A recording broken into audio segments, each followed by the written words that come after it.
If you are someone who's ready to book their first cruise, but you're a little overwhelmed by all the websites and all the options and all the fees, well, you're in the right spot. I'm going to take you through step by step a very basic booking so that hopefully you can have the confidence and know-how to be prepared to book your first cruise. Now, this is a very basic 101 high-level type of tutorial. I will take you step by step of an actual booking, and hopefully this helps demystify some of the mystery and confusion out there so that you are prepared and have the know-how to be successful. So stick around and let's get into it.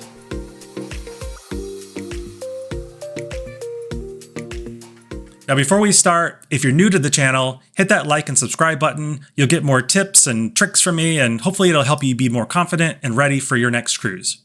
All right, so before we dive completely into this, just keep in mind, I had to do a little bit of homework ahead of time to know what kind of cruise I want to take, how much time I have available, and where I want to go. So take a look at some of my previous videos if you haven't done those steps. That'll help walk you through all of those types of questions you need to answer before you're ready to book. All right, so I've decided that I have 3-ish days to take on a trip towards the end of this year, sometime in December. I want to go somewhere warm, so that's going to be the Caribbean. And I know that I want to go on a Royal Caribbean ship. Those are the decisions that I've made. So I found myself here at the Royal Caribbean website. Right away, the first thing you're going to do is start narrowing down your search criteria. So I know that I want to go to the Caribbean, and in doing so, I also know that I personally would really like to go to their private island. A lot of cruise lines have their own private islands that's got water slides, private beaches, private pools. And for me, I want to get away and really just enjoy some time on a private island where I don't have to worry about where I'm going or what excursion I'm going to do. Just kick back, enjoy some sun, maybe have a couple of drinks on the beach. So I'm going to also narrow this down to include a stop at least the Perfect Day at Coco Cay. That is Royal Caribbean's private island. Apply that. I know that I want to go in December, so I apply that as well. All right, searching the cruises, I am faced with another page that's going to have 27 search results. That's still a lot of cruises to pick from.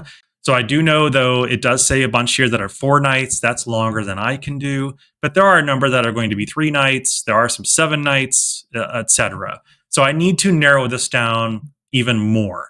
So I'm going to start changing things like the number of nights. I can only do a 3-night cruise, so that is going to be in my 2 to 5 link. And now I've gotten it down to 11. That's much more meaningful. It's much easier for me to now narrow it down to exactly what I'm looking for. The website's going to list this in their own recommended order. I can sort this also by lowest to highest price. Right now, I just want to get away, and I probably don't care so much about the price. But if I wanted to, I'm going to look at the lowest to highest price, and I'm coming in at $339 per person. Keep in mind, that is a per person cost, not a per cabin cost. If I'm going by myself, I will change the number of guests from 2 to 1, and you'll see the results change. Now I'm looking at a minimum price of $588, but again, that's for a 4-night. For a 3-night, it's at $600. So it's almost double, and that is what happens when you go as a solo cruiser. Most of the time, you're paying for the cabin, not for the individual person, unless you're on certain cruises like Norwegian Cruise Line. They do have some individual cabins where the price truly is just for one person. So in this case, I do know that I'm going to go with a friend. So I'm going to increase that back to 2 and get back to my price per person night. 362 is the lowest, and that's on Liberty of the Seas. There's a Wonder of the Seas that's 580, and a Utopia of the Seas that's 605. So essentially, I'm down to about 3-ish options here. Now, I'm going to also need to take a look at the actual dates of when these sailings are occurring. So in the first one, which is Liberty of the Seas, the dates that it's available, the $362, the cheapest they have is the December 12th through the 15th. And that cheapest is for obviously an interior stateroom. Very common to see the cheapest rate always being an interior stateroom. I'm okay with an interior stateroom, so I will keep that as it is and keep that in mind that that's $362, December the 12th through the 15th. I'm going to also compare that with the other 3 nights that are down here that are on the Wonder and the Utopia. $580. The dates that I'm going to take a look at, that is for December 5th and 8th. If I want to compare the same weekend, it's $610. Now I have some decisions to make. I need to pick between these three trips. And to do so, I'm going to take a look at the actual ships themselves. I'm going to narrow it down to either Wonder of the Seas for the 3 night at $580 a person, or the Liberty of the Seas up here, $362. Is the 140 ish or more dollars per person worth the extra cost? And I'm going to need to know what are these actual ships to make me to help me make that decision. So to do so, I actually did a little bit of a search ahead of time and I searched for the actual ships themselves. Liberty of the Seas here is one of their older ships, as you can kind of see from the picture. It's not their oldest ship, but it is definitely on the older side. It's a little bit smaller. And there are some interesting things that it does have. It does have, the pool like you would imagine. It's got some water slides. I'm just kind of giving a really quick check here, a quick overview of what it has and does it meet my needs. They've got just the general, of course, dining and some water slides and some other items. I know in the future that this particular ship will be amplified. That's what Royal Caribbean calls kind of a little bit of a refurbishment that they do. They add some additional things. All right, so I'm going to compare that then to Wonder of the Seas. Wonder of the Seas, as you can obviously tell, is a much bigger, much newer ship. This is one of their mega ships. When it was built a few years ago, it was the biggest ship at sea at the time.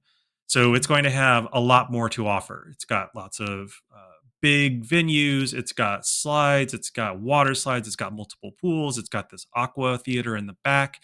Now, I've never been on either of these ships, so they both could be very interesting to me, but I need to kind of decide what's the vibe I'm going for this particular trip.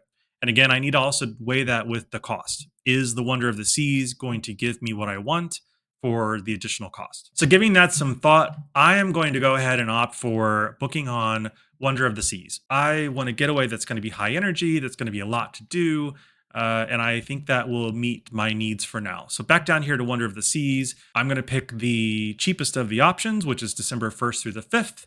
And I'm going to look at an interior cabin and hit continue. It's confirming for me once again how many adults are going along, how many children are going along, and if I need any additional rooms. At this point, you're able to add some additional rooms if you're booking for a larger party, more adults, more guests. This would be the place to do it. Now I get the option to pick my stateroom. Here's where the prices start from the basics and start going up. $545 that you saw on that first page is for what they call a guaranteed cabin. In other words, you just select this. Royal Caribbean, at some point between now and when I go sailing, will pick an interior cabin for me. I have no say in where it's at. I have no say in what kind it is. It could be any of these interior cabin styles in the list. They will take whatever has not yet been booked and hand it out to people that have the guarantee cabin. You'll definitely save money. I mean, there's definitely a big difference here between a regular guarantee and a regular interior cabin. A lot of choices here. I'm just going to choose the guarantee cabin because I want to save money on this and it's only a 3 night cruise. I'm not super worried about where they're going to put me in the ship, so I'm going to be happy with where they put me. Now I'm faced with a bunch of options. Now I need to figure out when I want my dining preference to be. Anytime dining means I just get to show up anytime. I can reserve my time ahead of time. I will go to the planner, which is a app that will be on your phone, to reserve the time I want to go to dinner. Or I can select the time now. If I know that I need to eat early, I'm going to set it for 5 o'clock. If I want something later, I'm going to set it to 8:30. You pick the time now. You always have the option when you're on board to go talk to the maitre d' or guest services and have this change. So you're not locked into this right now. I prefer about a 7:30 time, so I'm going to pick this. And again, this is if I'm going to go eat in the main dining room, which is an included dining option. There's also a bunch of other specialty restaurants that I can pick that I will do a reservation on the website, either between now or when I'm on board, or even when I'm on board the boat itself. Those will be anywhere from probably 5 o'clock until 9 o'clock. You get to pick your time where you'd like to go. Next is going to be a bunch of options about paying gratuities before your cruise. You do need to pay gratuities of some kind. Some cruise lines will call this a service charge or a service fee. In this case, I'm going to say yes. I would like to go ahead and add the gratuities to my cruise so that it's paid up front and then I don't have to worry about it at any point during the cruise. I have the option now to pick a refundable deposit or I will pick a non-refundable deposit and pay a certain amount today that if I cancel at any time, I won't get back. If I do the refundable deposit, I am going to pay a little bit more per room. And then I also have the option to cancel if I need to, and I will get that refundable deposit back. I'm not going to pay for the refundable deposit today. It's so close to sailing that I'm going to make the decision today that if I'm paying for this, I'm going to go. That will save me an additional $163.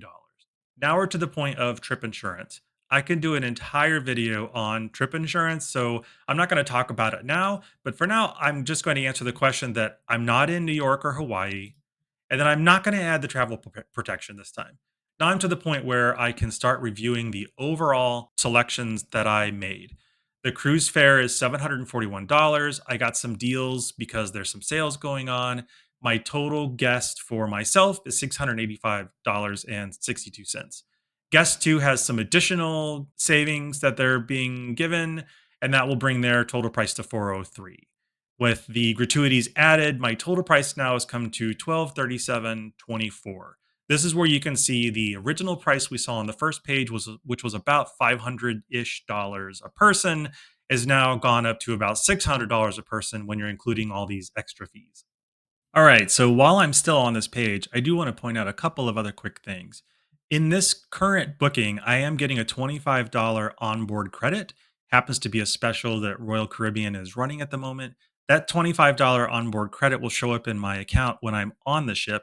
That I can use towards things like buying an excursion, going out for dining, or ordering some beverages. There's other things you can do with it, like getting some pictures or some other items you can buy on board.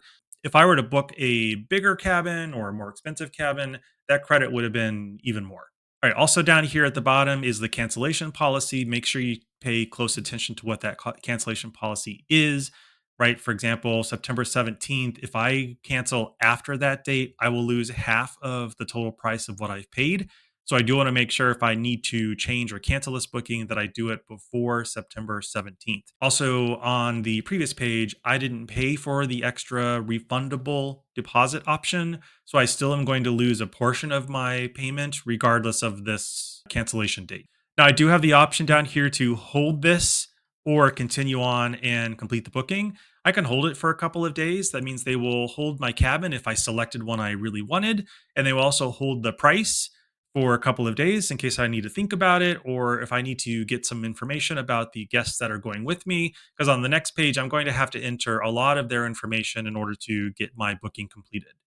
So I'm ready to go. I'm going to hit continue to guest info, and I just wanted to take you to this page to show you what sort of information are you going to need to gather. You're going to need your legal name of yourself and your guests. There's gender, there's date of birth, there's citizenship information, and also your Crown and Anchor society number if you happen to be a repeat cruiser. So do keep in mind your name should match your legal documentation. So if you're taking your passport with you, make sure that your first and last name matches your passport exactly. All right, that's largely it. I will be entering the name, and then on the next pages, I would be paying for my cruise, and then I'm booked. That will quickly show up on my online account. I can check a number of things once I'm booked, like if I want to book some excursions, or if I want to go ahead and start reserving some of my dining ahead of time, I might have the option to do so. So that's largely it. There are a lot of steps you need to take and a lot of questions you're going to have to answer and be prepared to answer as you start to book your first cruise. All right, so there you have it. You're in the home stretch. You're ready to book your first cruise. And I really hope that this type of hands-on, step-by-step, basic 101 cruise booking process has helped you. If it has, go ahead and hit that like and subscribe button. I've got a lot more real-world basic tips for those of you that are really just getting started on your first cruise, or even for those of you that are well underway on getting into your 10th or 20th cruise. Maybe there's something I can share with you that I know that will help you save money, save time, and make sure you have a really great time on your next cruise. So thanks again for watching, and let's enjoy this adventure together.